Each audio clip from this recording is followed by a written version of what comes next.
Your team got out to a big lead and was sharp on offense and on defense. They were. You know, we had I have said before, I thought we had a great preseason camp and built up to how we got a jump on the start today, and real happy with, you know, a lot of kids playing for their first time and getting an opportunity, and I thought they did a good job. Yeah, 7 TDs offensively in the first 7 possessions, and you know, one of the things you were looking for from Marcus was managing the offense. Looked like he managed it well. Yeah, I mean, we don't really use the word manage. I think he got to go out and play, but I thought he made a lot of really good plays. They blitzed him a little bit early, and he took a sack on the first drive, but then came back and made some real quick decisions, and that's the one thing you love about him. I think he's got a really good command of our offense and knows where to go to the ball when they present some different looks. And there was a lot of unknowns coming into this game because, you know, it's Gus's first year. You know, the defensive coordinator came from Georgia State. Were they going to run what Arkansas State ran last year? Are they going to run what they did at Georgia State? And, you know, there's a lot of film that we spent a lot of time as a coaching staff that didn't help us at all today because they didn't run some of the things that we thought they were going to. But that's what happens in the first game.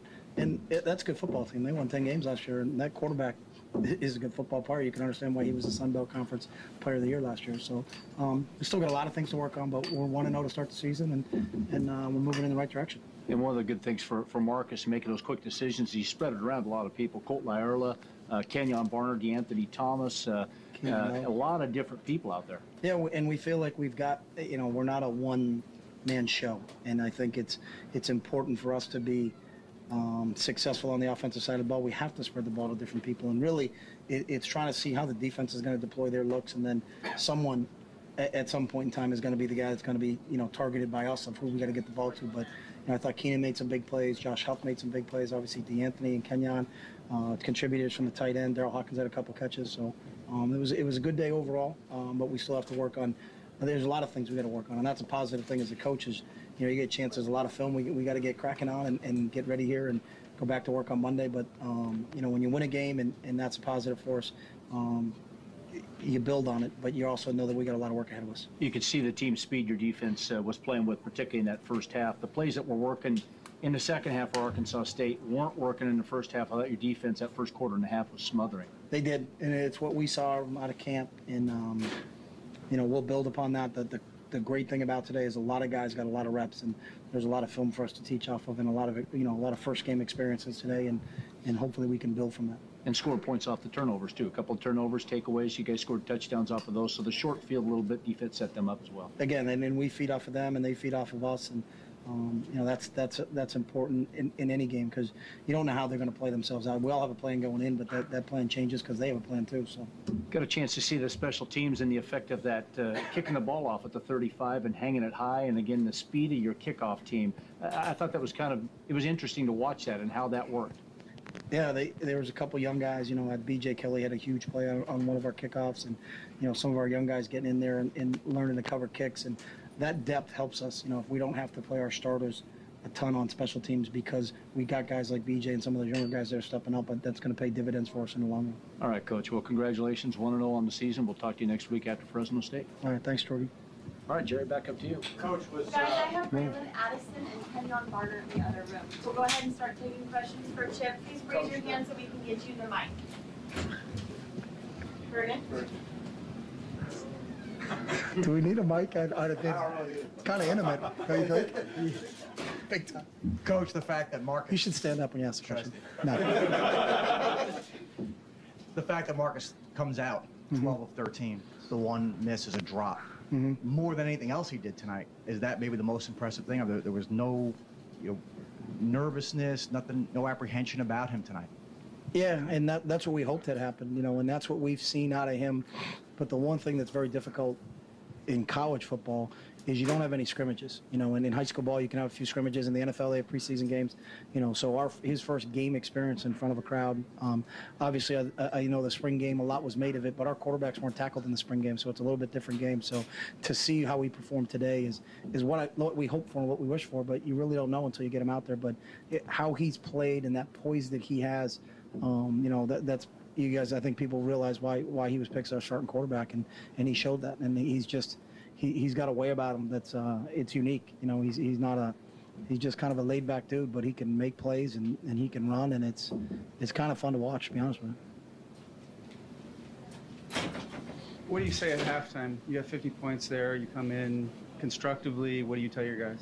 You know, we looked at it as a challenge for our younger guys because they're going to get an opportunity to play. And knowing Gus and kind of how I know Gus, I would have done the same thing. I would have kept my guys in there and tried to establish something. And I think he's a heck of a football coach, and he did. And you know, we're going to go with you guys, and you deserve to play. Now go play. And you're going to fall down, you're going to make some mistakes, but get back up, and we'll. For us, we looked at it as a great teaching opportunity, and get a lot of things on film where we can kind of develop our depth, because there are kids that played in the second half for us that we know during the season are going to have to play key roles for us, because in this game, you know, your depth gets tested, and every year we've been here, it's all of a sudden, and you don't know where it is. Sometimes it just happens in droves of positions. You know, my first year here, we lost T.J. Ward in the first game.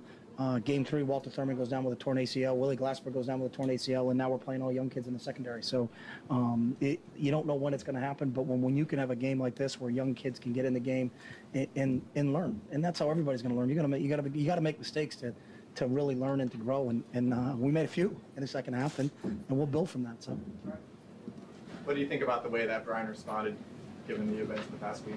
And, I thought Brian responded exactly how I thought he would respond. He's an unbelievable competitor. You know, it's a difficult situation for anybody when you're told you're not going to be the number one guy. But he came back and practiced really well at the end of the week for us. And I thought once he got settled down, sometimes it's tough for him because he's a little amped up, but he's playing with some young kids up front and young kids out wide. But I thought we settled down a couple times on offense and made some good drives. But when you're putting a lot of pieces together with them, it's not a consistent group. Also know that's a little difficult on a quarterback. But I was really happy that Brian got an opportunity to get in there and get his feet wet. And the same thing, you know, he's a chin strap away or you know, probably the proudest I am because it's the most time we spent in camp was on nobody having their helmet fall off, because I watched about 1,000 fall off in the last 3 days, you know, in critical situations. I watched Northwestern today lose their quarterback on a 2nd and 3 to a 3rd and 3, and they got to convert to keep Syracuse from driving, and the backup's got to go in the game. So if we accomplish one thing today I'm really proud of is we didn't have a helmet fall off. So, but he's a helmet falling off away from having to go in a game. So this experience helps him, and we'll build with him just like we did with all the other young guys that we got a chance to get play. So I don't have a vote, so I don't worry about things I got no say in. So if that's a rule, that's a rule, you know. I don't think the speed limit should be 65, but I'm not going 90, so.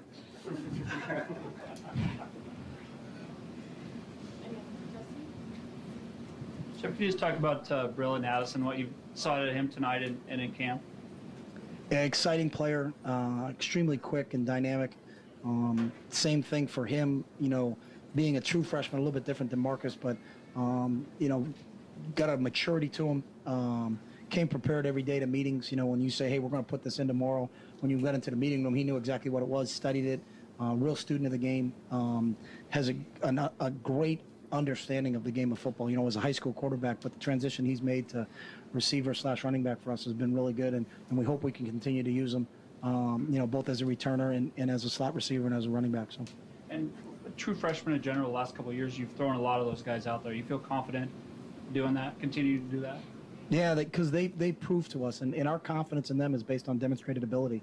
You know, it's not like, hey, let's just give this kid a shot because we like him. It's every day we've seen him in practice, and I think the style that we practice in with everybody getting so many reps, you know, there's not a kid in that room over there that says, you know, I'm not getting a fair shot. Everybody gets reps in practice for us, and Braylon took advantage of his opportunity. He came to camp in shape, studied his playbook, and like everybody else, when we recruit everybody, we recruit. You know, it's an open competition in every position. You get an opportunity to come in and compete for the job. We don't promise anybody anything, but we do promise you that you'll get an opportunity to compete, and Braylon's taking full advantage of that. So. Coach, Keenan Lowe, local Oregon boy, talk about how he developed over the summer, because he really came out and earned his position and looked like he was playing really well early. Can you talk about his development? I would say it went back to last year and really started to come on towards the end of last year, and then got banged up a little bit. I think it was in the Oregon State game with his wrist. And then played in the Rose Bowl with a cast, was a great special teams player for us, and was really coming along at receiver for us, and then got banged up a little bit. But that we saw that in spring, and he continued doing that, growing over the summertime, and earned himself a starting position. And that's the same thing. We've got a lot of competition on this football team, and I think that's one of our strengths. Is we get an opportunity to kind of develop that depth, but that's going to pay dividends down the road for us. But Keenan has got out of it exactly what he's put into it, and he's been one of our hardest workers. And I was really happy to get an opportunity to get in the game and make some catches early, and, you know, flying around like the Keenan that we know. But you know, we expected that he was that type of player when he was a Jesuit. So it's that maturation process. But he's still a young guy. I think it's 65 freshmen and sophomores on this team. So the great part about it is they don't really act like freshmen and sophomores. So. You talk about demonstrated ability in practice. Did you get a surprise out there today from anybody? Did anybody do something that you say, 12 of 13 to start the game? Anything? That didn't, honestly, that didn't surprise me. But like everybody in this room, whenever Six touches the ball, that just kind of sit back. And he had that one run, and I turned around. Scott Frost just looked at me and was like, and then, again, I'd like to take credit for coaching him because I coach him, but we just line him up and let that kid go. He surprised me, and I hope he continues to surprise me for a long time. So.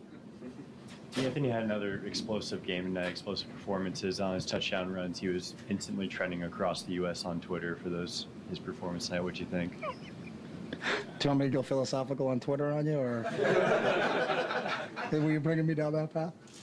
I mean, he's a special player, and it was very evident from the first time he got here and started running, and he just somehow, some way, he seems like and I think he's playing faster or really kind of playing a different game than everybody else. So it's a great thing to be able to have him and to have Kenyon. And when you lose a LaMichael James, who's the all-time leading rusher, and you got guys like that, and it's our job to make sure that we can find ways to continue to get him the football. But he's a special football player, and he's a lot of fun to watch. How much more does he benefit by playing in your system at that pace? Or would he just be special anywhere? He would be special anywhere. I mean, I think anybody in the country would take him if he was up for grabs, but he's not. So, yeah. Any other questions for Coach? Lauren, go ahead. Coach, just you talked about D'Anthony. How about Kenyon? How did he perform tonight? It looked like he was in good shape, ran well. He was in great shape, and really one of the things about this team, it's been really interesting, even though we are young, to see which kids have really, really stepped up as leaders, and Kenyon really has on the offensive side of the ball. Had a great fall camp for us, preseason camp for us, has worked extremely hard because he knows, obviously not every game is going to be 50 to whatever it was, 50 to 10 at halftime, and we're going to be in a battle, and there's going to be games when we're slugging it out and going toe-to-toe with some really good competition, and he's going to have to come up big, but I have confidence that he can do that. He's worked extremely hard. And he's been a great leader to those young guys. D'Anthony's a sophomore, Byron's a freshman. Yele and Kenny Bassett. I think they've got a great role model in Kenyon, and they can kind of model themselves and watch how he practices. But we need everything out of him, and I'm excited about where he is right now from a conditioning standpoint. I'm excited about where he is mentally, and it's going to be a lot of fun if we can keep those two guys healthy. So. Hey Chip, a game like that where you jump way out in front of somebody, do you have a rule of thumb or a guideline that you try to force on when you call off the dog, so to speak, and when you go to the younger guys? Is it a feel for a particular game or something you try to go by with? Yeah, it's a feel, Dwight. We also knew we got to get some work done too. We've got some guys that need reps, and it's a kind of a catch-22 because in some situations, if we're trying to redshirt some kids, and I think you may look out there and go, what's that kid doing in the game? We don't have another guy to go in. If he goes in, and it's the one thing we've promised the kids, when you come here, you're going to get an opportunity to play, but I'm not going to put you in for 3 plays at the end of a blowout, and at the end of the year you say, hey, I played 19 snaps in an entire season, and it cost me a year. So we're always in that fine line, and I'm trying to manage who's in the game, who's not in the game, and making sure, you don't want anybody to get injured, when you're up by 40.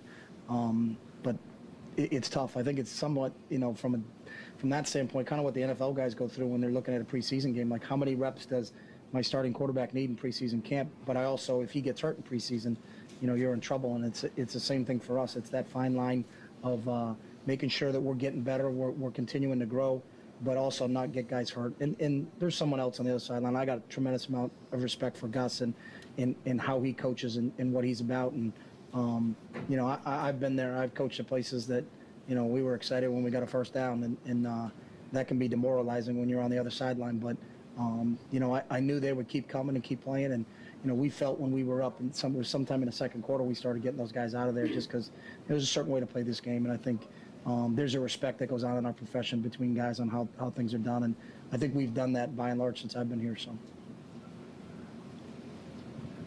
questions, guys? What is your philosophy on Twitter? What's that? What is your philosophy on Twitter? I don't have a philosophy. Because I just don't understand it. So, I think it's very narcissistic, to be honest with you, in certain things. I think in your line it's great because you guys are getting message out but the people that tell you what to eat for breakfast and, what color shoes they're wearing today, I mean, get over it. But I'm not smart enough to figure it out, and I got a lot of other issues, so. On that note, we'll let you guys go.